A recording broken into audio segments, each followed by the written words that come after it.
good boots, no? All right. Boots, right? There's one way to beat the cold. Warm Torah. Intro. Yes. Oh, I'm doing the Super Bowl Sunday. Oh, yeah. I don't The want Giants are gonna win. to. No. Oh, are you watching the reruns? Reruns. Reruns? I'm waiting.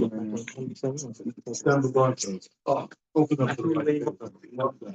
I'm literally. Broncos, right? Also, I had to put it down. I put it upside down. Right. All right. Oh, gewaltig.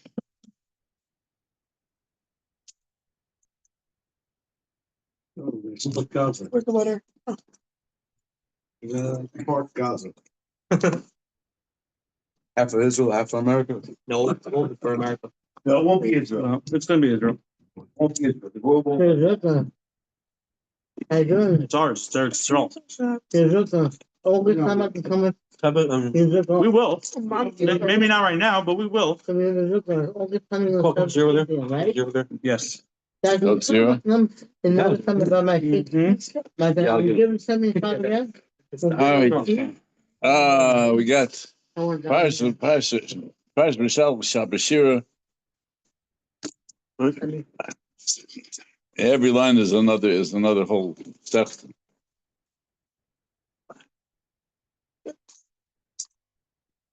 Just a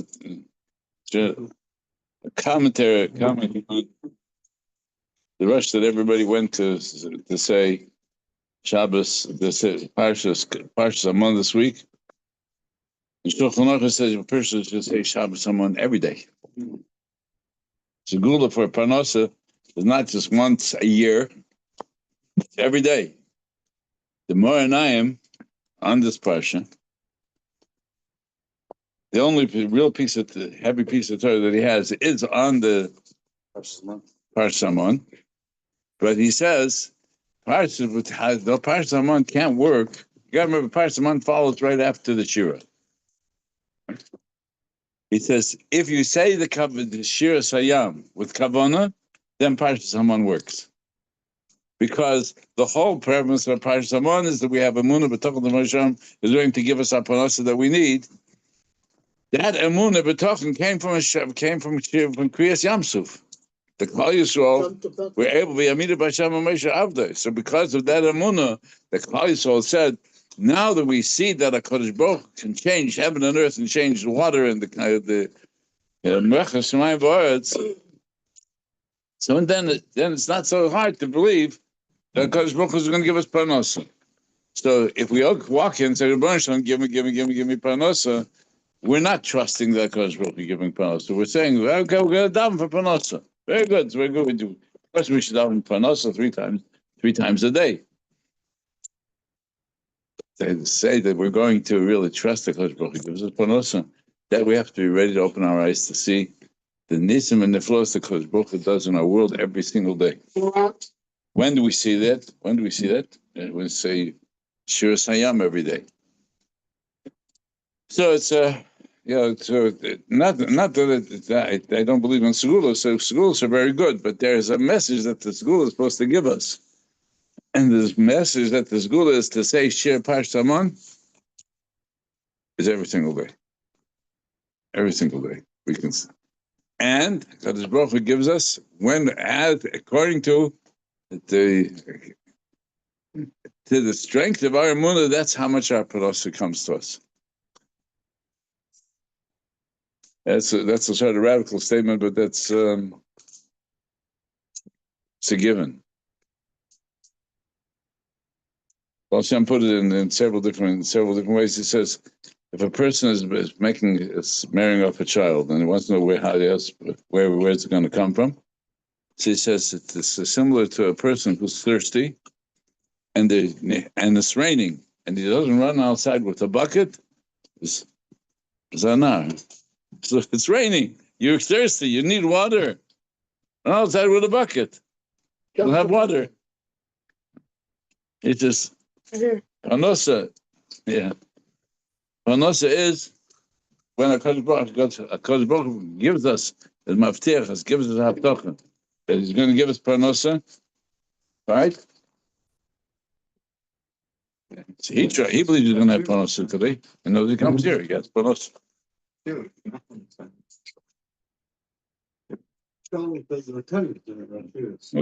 so that's just let's say a overview of the inyan of the parsha. Parsha Beshalach is all about how and when we should have doubts and the struggles that we have when we have our doubts and what it takes to overcome them. Letting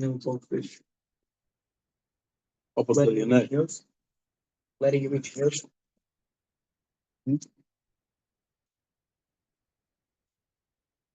So the opening line of Parsha Beshalach, V'hi Beshalach Paras Hasam, V'lenochem Elokim Derech Eretz Pelishtim Ki Karvu, Ki Ama Elokim Pen Yenochem Elokim V'Rasam Elokim V'Shlomo Mitzrayim. In itself has 3 or 4 obvious ways to learn this pasuk. First, the Archaim Kodesh says that Vayhi is a lashon sar. Here, Klal Yisrael is going out of Mitzrayim. Why is the person start off Vayhi Oivei? So the Archaim says because Vayhi Beshalach Paras on. And so several different pshatim with what's the problem with the Parah Beshalach is the Bnei Yisrael. When they saw Parah encouraging them to leave, they said, "Oh, we're good. Parah is giving us permission to leave." Immediately narrowing their emunah and HaKadosh Baruch Hu. Really, this is the fundamental reason. The fact, Tzias Mitzrayim, right? Zeker Tzias Mitzrayim is the fundamentals of Premise of Klal Yisrael. Klal Yisrael. So when we start saying it's happening because of other causes, other events in our world, then it's Vayhi Oivei. V'hi B'Shalach Paras Oivei Parah. We were attributing our Tzias Mitzrayim to Parah. So the Rosh Hashanah says, okay, Moshe Rabbeinu write down V'hi B'Shalach Paras that the Klal Yisrael is doubting their ability to their trusting that HaKadosh Baruch Hu was doing everything. And in our world, we are preoccupied with all of the other events that are happening. We say, this is he because he's doing this, because they're doing this, because they're doing this. Therefore, Eretz Yisrael will be secure. That almost guarantees that we will be heading down the wrong road. Not Bibi. Yeah, it's not Bibi, it's not Trump. These are our trust that Kodesh Baruch Hu requires that we stop and say, where am I getting it from? Where am I getting my sustenance from? Where am I getting parnasa from? Shabbos Jani, Shabbos Avi. Our answer has to be, there's ain't no hidden about it. The only place we get it from. Yes, we trusted their tzaddikim who have the closeness to Kodesh Baruch Hu, so that they will help us get closer, and as they help us get closer, they're able to open up the Sha'ar Shemayim. Of course, but our trust is not that because the tzaddik says, but because the Kodesh Baruch Hu loves Klal Yisrael and he gives us tzaddikim to help us show how much we can love Kodesh Baruch Hu, how close we can come.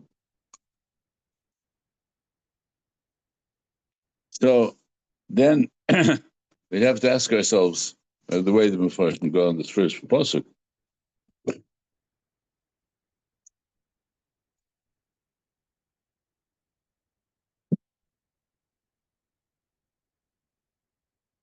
What weakness in ourselves pushes us to a point where HaKadosh Baruch Hu has to force us to come and ask him for help? There's a piece of ourselves that says, "Where are your chairs waiting for you?"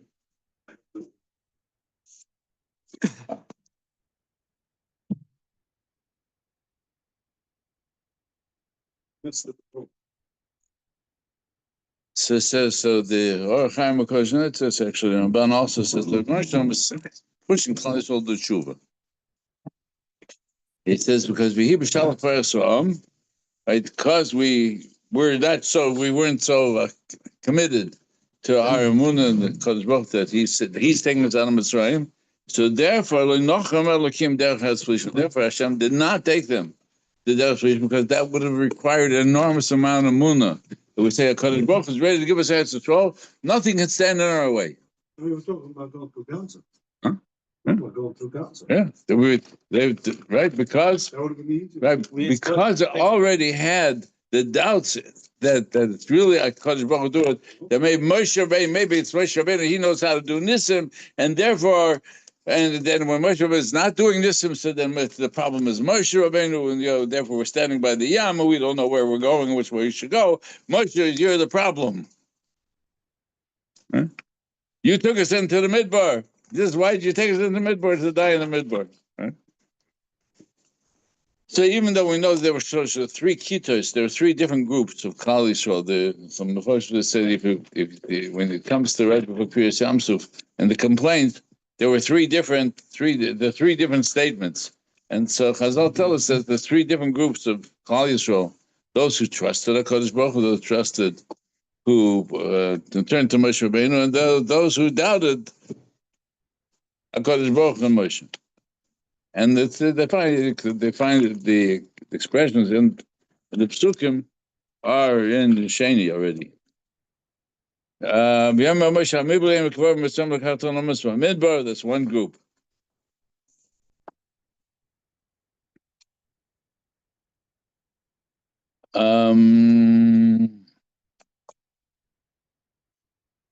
Moshe Rabbeinu tells us, "Vayom Moshe al Ha'am."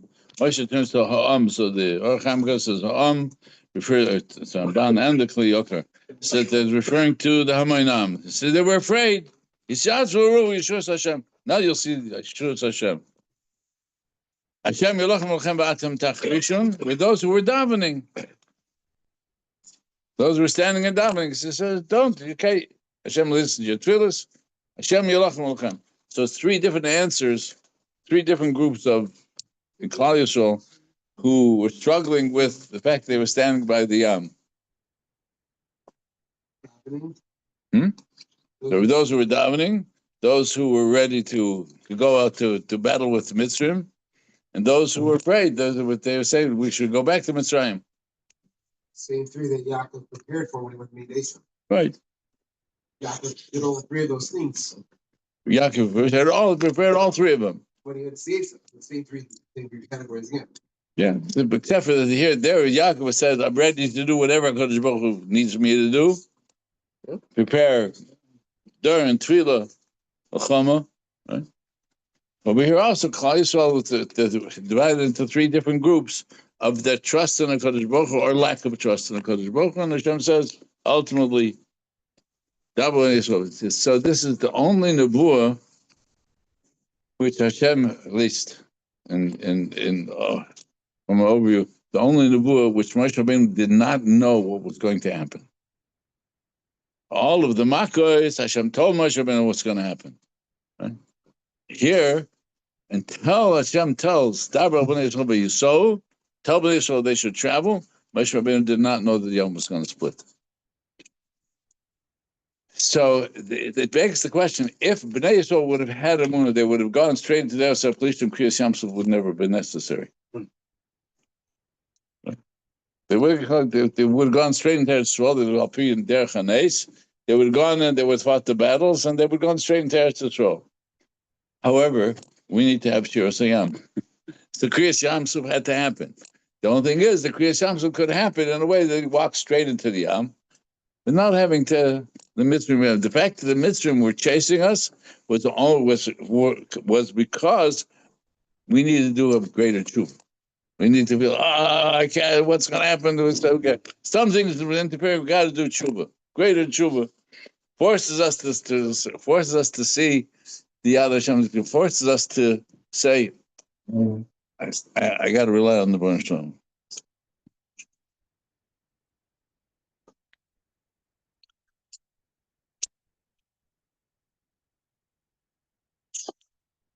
If I could find it.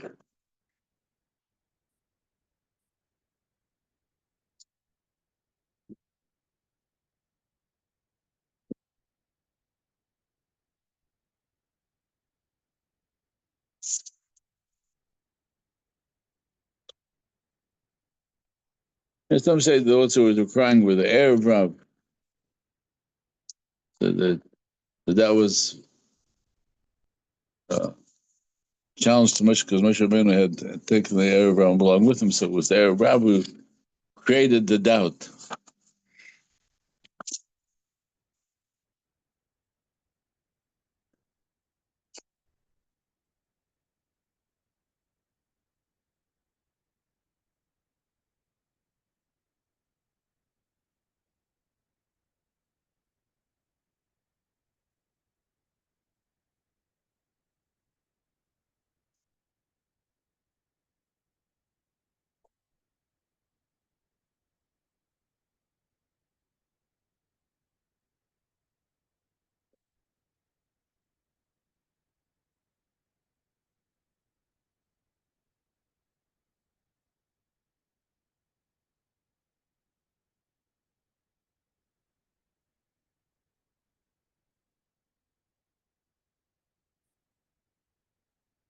Yeah, we were forced into a position where we had to cry out to Hashem. Hashem had to prove to us that He could help us. Was is what we struggle with every day. We keep on saying, Hashem, how do I know that you're going to help me today?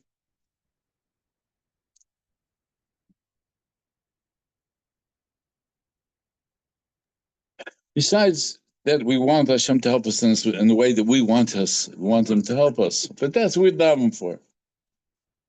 We daven for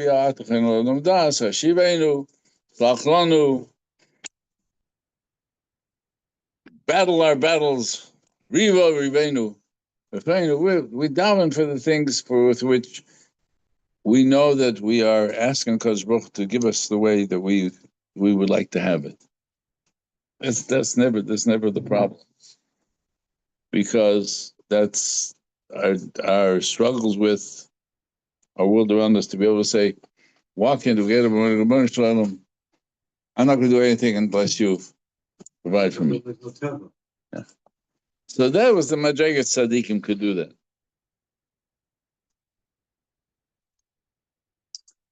They weren't required to do Ishtadlis? Their Ishtadlis was that they're B'tochen on Hashem.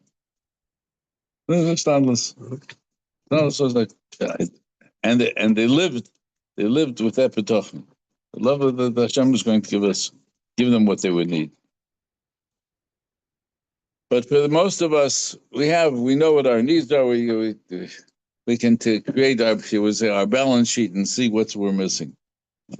And we say, fill this gap. But then the moment that we do that, we limit how much HaKadosh Baruch Hu is going to give us. Right? The Baal Shem Moshe, the person who's thirsty runs outside to get water because it's raining, and guns out, how big is the bucket? Right? You run out with a little cup and try and catch the raindrops. Or you just open your mouth. Right. That's even less. That's even less. That's right.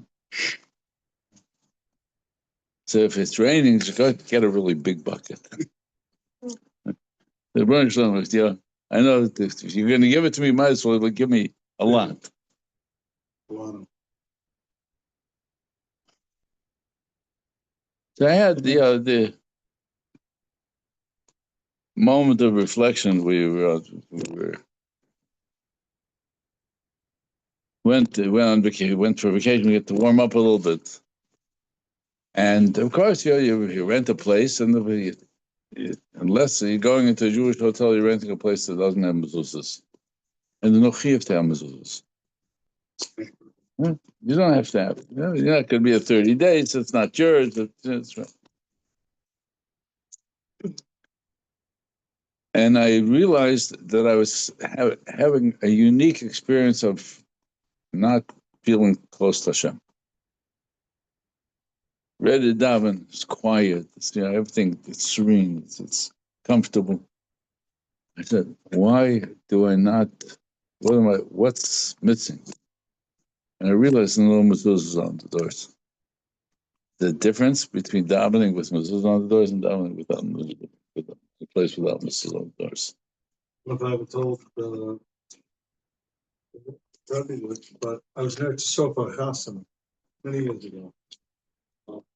The big cast full son was making a chassan for his grandson. The Don Cycle shows up. I have to be standing outside with Don Cycle. Don walks to the warehouse. Yeah. Don walks into the warehouse. See, it turned out that the warehouse was owned by somebody, maybe not two. No one says, what he thought that maybe a half hour. He was clearing, weathering the walk to the door. Wow. Wow. I witnessed it. Yeah. What's going on? I was looking at it. It was all the secrets in there. The music. That's a person whose awareness of the relationship with the Kodesh Baruch Hu is. So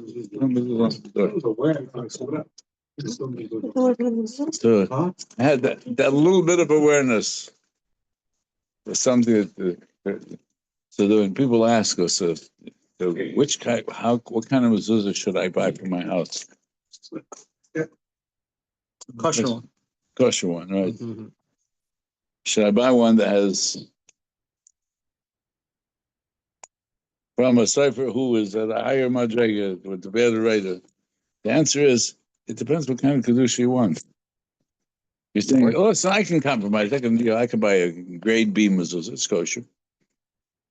Then we're asking, so I want a grade B protection for my home. I want a grade B parnasa for my house.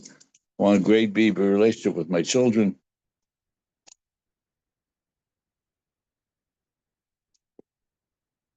So it came to starting to think about Shabbos, Beshalach, Shabbos, Shiur, that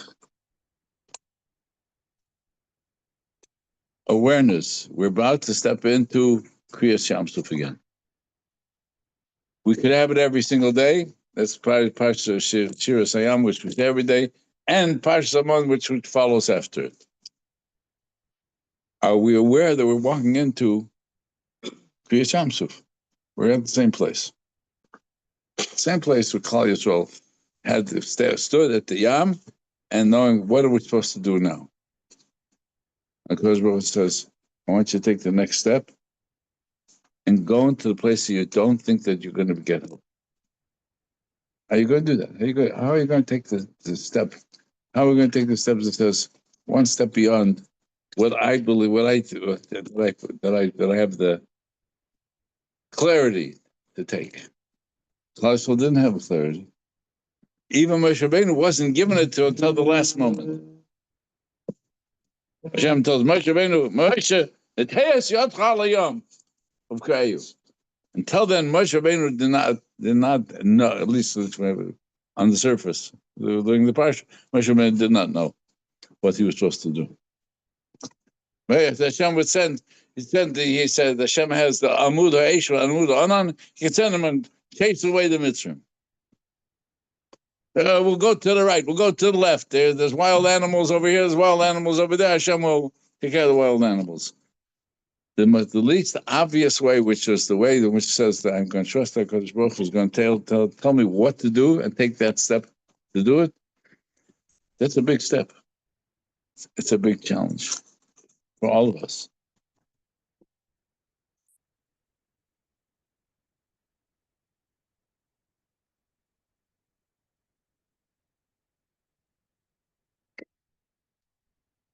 So the Orchaim, before it says, beginning of the parasha, it says, "V'nochem Elokim derech Pelishtim."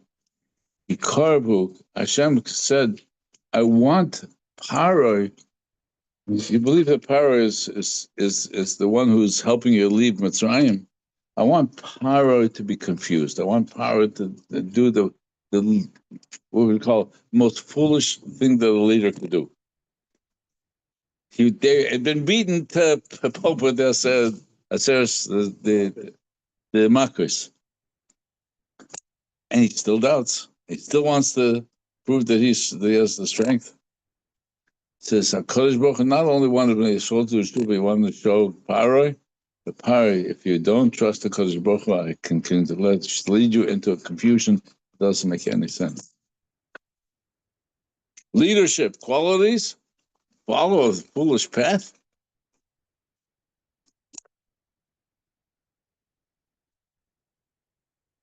Hashem hardened his heart. Yeah. Yeah. It says that. That's right. Hashem hardened his heart because Hashem wanted to show him that if you don't trust the Kodesh Baruch Hu, you'll be making the most foolish mistake that you could, the mistake he could make. It didn't make sense. Then in power, he didn't have the Shiur at this point. So it's both the Parsha Shmois, Parsha Boy, Parsha Beshalach. The more and I ask that question. Bechira, Yediyah, Hashem knows, power lost the Bechira, and if power lost the Bechira, why was power punished? Good question. So the Moranayim's answer, which is very creative, it's so Shechedish. Bechira means that I know what my choices are. That's Bechira. I have to have knowledge. If I do this, this is what's going to happen. If I do this, this is going to happen. That's Bechira. B'nai Yisrael, before Matan Torah came into our world, and Har Sinai, there wasn't that knowing of two choices. That was a chiddush that was given to Klal Yisrael and to the world with Kabbalah Satorah. Until the world would see, the whole world would shake by Kabbalah Satorah, they were missing das. They were missing the ability to have clarity to know what the choice really was. So therefore, Hashem didn't take away his Bechira. He never had real Bechira. Real Bechira requires that he has knowledge. Bnei Yisrael didn't tell Matan Torah, did not have it, therefore they complained to Moshe Rabbeinu. So they read the first Ramban on the Parsha of Beshalach has the debate between the Ramban and the Rambam on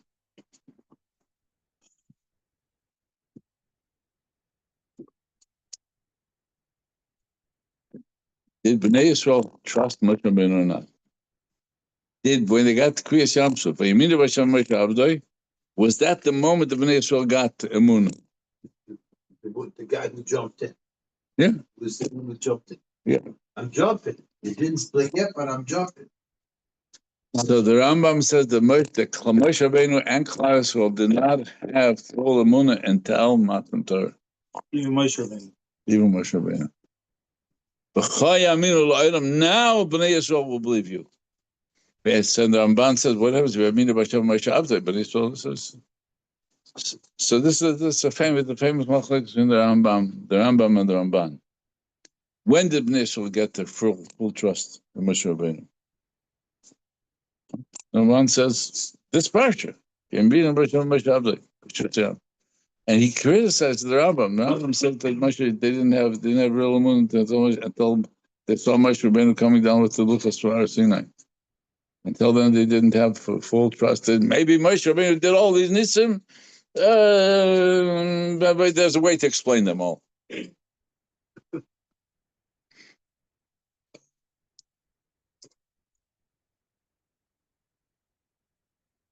So I thought about it. This is interesting machlokes.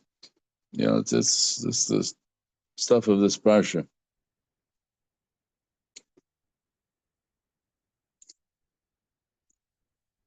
We made it through today.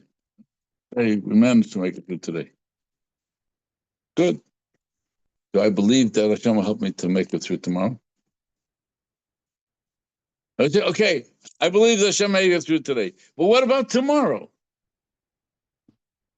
And that little bit of a question that we have, it's in the back of all of our minds because we can't foretell the future. So we say, okay, Hashem help me today. How do I know he's going to help me tomorrow? But even a logical person may say, I know Hashem will help me tomorrow because he helped me today. So I have the B'tachon and the Muda post facto from today, knowing that tomorrow will be like. So the machlokes in the Ramban and the Rambam is really that discussion.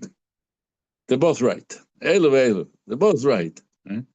Bnei Yisrael went to Mitzrayim, went around to Mitzrayim, they saw the Esor, the Makos, and they came to, they went through the Yam, Vayiminu b'Hashem v'Moshe Avdoi. Will Hashem help us again? When is it running? So the Rambam says, no, not their emunah wasn't complete yet.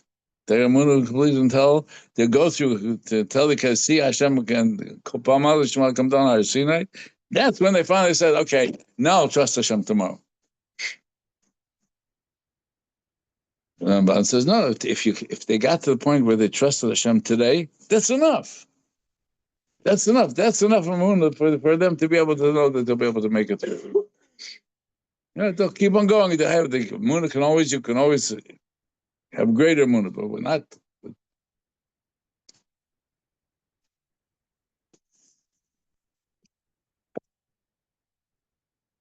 So that's why the Ariyah Kodesh says the Kriya Shema Lamita is a moment for us to reflect, review. The brother Shulchan Aruch, so perfect Kriya Shema Lamita, make a din v'cheshbon on the day. How many ways did the Kodesh Baruch Hu help me make it through today? So that when I go to sleep, I trust that the Kodesh Baruch Hu is going to help me to make it tomorrow. Because if we get by Kriya Shema Lamita, if we come to the point of Hashem, may you help me make it through today. I trust that you help me make it.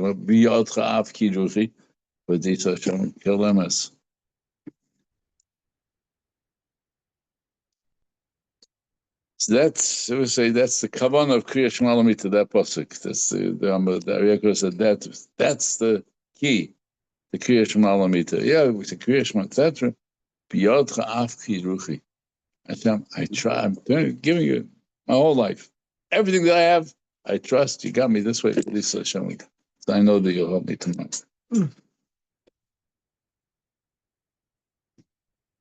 So when we have that doubt, before we go to sleep, we don't make the cheshbon. We go into sleep with what's the right word for it? Trepidation. We go to sleep not feeling secure. We go to sleep not feeling secure. We're probably not going to wake up feeling secure.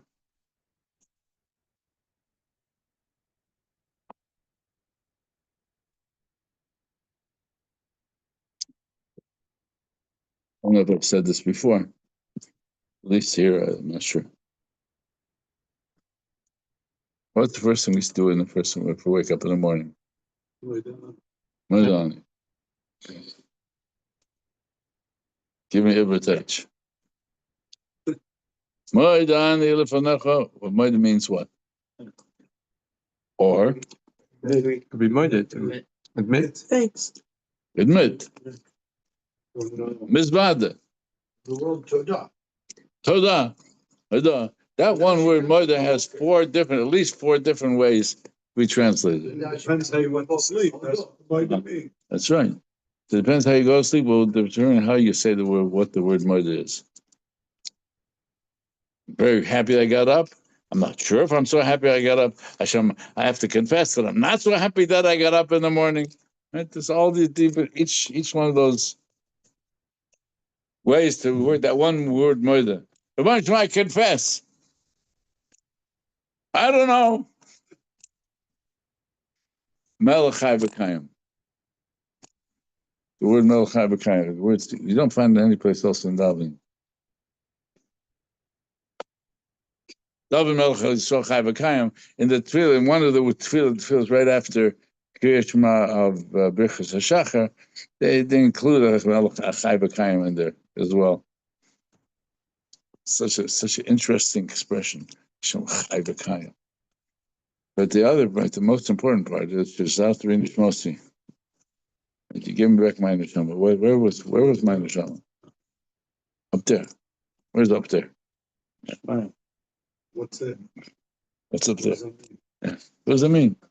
Because after Nishmosi, and the classic question that I ask is, you were taught, and we believe, our neshama goes up to close the God, din b'cheshbon for Kodesh Baruch Hu. Okay, and then you get it back in the morning. in the middle of the night, you had to wake up. Did you have any neshama? What was your neshama? Do you have a neshama in the middle of the night? You have to get up and go to the restroom? So, yeah, so you just vision. The neshama is a play best neshama, and the neshama, time out. As you get older, you have less. But I got to take a break. He needs me. Sometimes I go to hospital, I don't feel like Yeah. Why not? Avraham did that when the angels came by and needed to get fed. Yeah. So that's part of the question of the equation of the Modani. Shechazat to be nishmotzi. Each one of us recognize that we come to this world with a neshama that's whole, divided in half. Half is waiting for us to know zivug. When you wake up in the morning, you say, Shechazat to be nishmotzi. Give back my neshama. There's the other half of my neshama. There's the other half of my neshama. Or if you're still bachar v'ransham, where's my other half? Where's my other half? That's why they sleep late. Huh? Where's my other half? So I said, I say Modani 3 times every day. I've been this for many years. Open my eyes in the morning. Okay, I'm up. Thank you. Nature's calling. I look over. It says, "Wait a minute, Shachzat v'nishmasi." There's the other half of my neshama. Shachzat v'nishmasi. And then when it comes to shul, I say it again. When the Rebbe wakes up, the Rebbe says Modani again. I don't know if she says it, but I say it. The Rebbe says it again. Yeah. The other half. The other half. There's the other half. Get about the Rebbe Shalom eyes. What's the key to that? Rab emun osachar. Baruch Shalom, I trust you that you have given me everything that I need for today. That's exactly what you gave me, my neshama. You gave me everything that I need for today. Inside, outside, around me. So Modani it's in, as we call it in Jewish liturgy, is an enigma. Nobody knows who wrote it. Nobody knows when it was written. Because in the Gemara gives us most of our tefillah. It's not in the Gemara. We have the Sidurim from the Goinim. There's no Modani. We have the Siddur of Rashi that Rashi put together for his Kehillah. There's no Modani.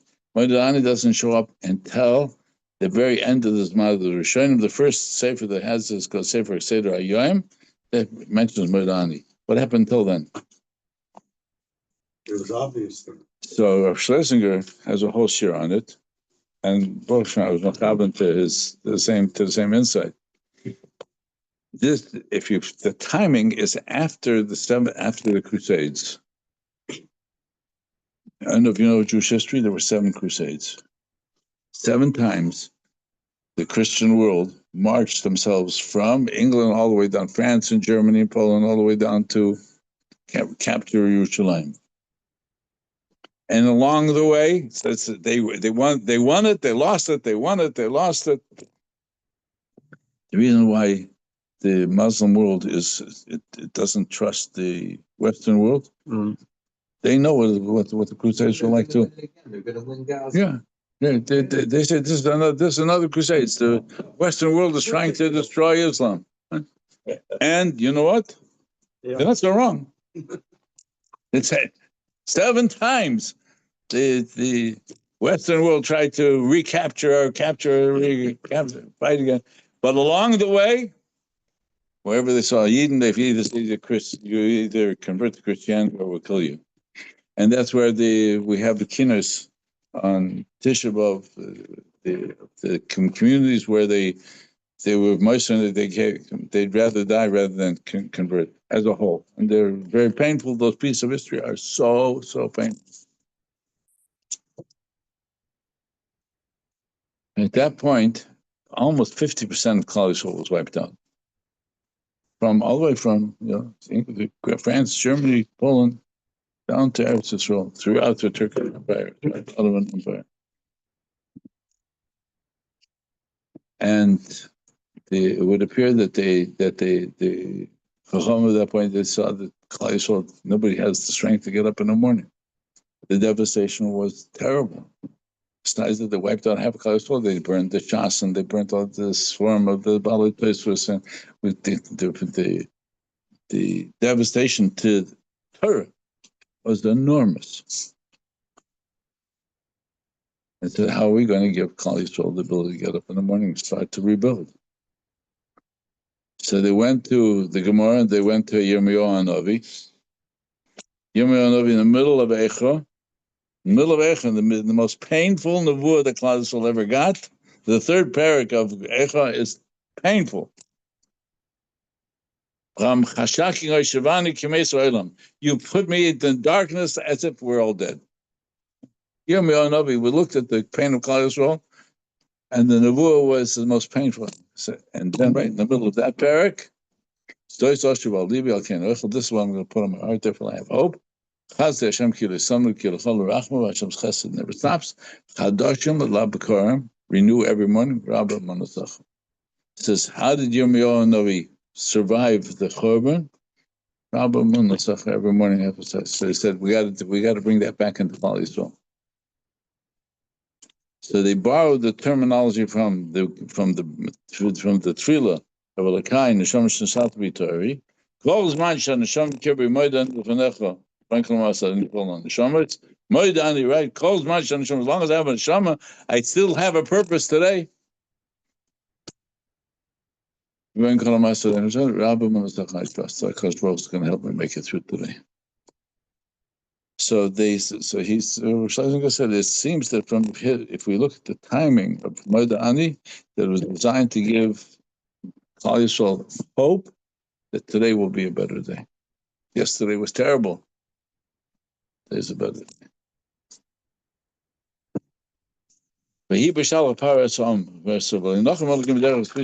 didn't take them because their Klal Yisrael was not really, had their emunah was still not complete. So Kodesh Baruch says, I can't take you into battle because if your trust would have been strong enough, straight through there, wipe out Gaza. Right? Go straight through there, Plishtim. No, Kikarvu, it's close.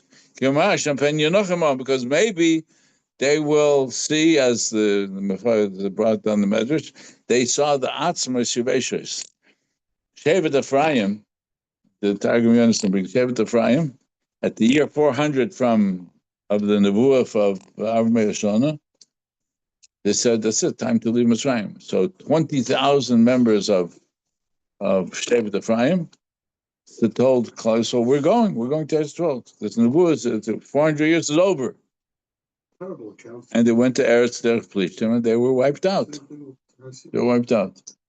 So Moshe Rabbeinu says, Hashem said, we're going to take them Derech Eretz Plishtim. They're going to say the same thing is going to happen to us. They're going to see that some going to see all the dry bones with the weapons and all of everything that was laying there for 30 years. And they would say how they did. They trusted Hashem. They believed that what they were doing was right. Eventually, they'd become out some Shiveshos. They would be the Nevuah, Mar Nevuah of Yechezkel. Hashem would be Mechayim Mason. Said Bnei Yisrael had to go through the doubts of not being able to go through Eretz Plishtim because they'll see that what battle looks like, and they'll say, how are we going to be able to do it? So the self-doubt of Klal Yisrael would force Klal Yisrael to be a place of tshuva. It means they would have to stand at the yam and not know what to do, and trust that the Baruch says, see the water? Go. Jump. Go. So the sum total of the Midrashim on Rashi and all the Midrashim on Kriyas Yamsuf is what we're asked to do. We trust that Kodesh Baruch Hu is going to help us make it through the impossible choice. And trust that Hashem will help us make it. It's impossible. Hashem said, that's what I want you to say. I want you to say it's impossible unless Hashem helps us. Once we say that Hashem will help us through the most difficult choice, then Parnasa and Zivugim and the things that we need for ourselves, for our children, will take place. That's the shot. That's Shabbos Shiur. So yes, when we're at that with that, and we say Shir Sayam with Kavanah, then Parash Zaman will help us. Then the Gula helps us. So it's being So even there's this beautiful clip from a male Biderman. He says, somebody must have asked him about the Segula, saying Shir Sayam on the third day of the week. He says, I don't know what you're talking about. It says Shulchan Aruch every single day. It's up brought down every day. Says, why you pay? Say, okay, it's very nice. If you want to say it, say that this is the school, this is going to make it. He says, our b'tachon requires every single day a moed. So we can say, look around, we see our homes, we see that which we have, children, parents, they're all there.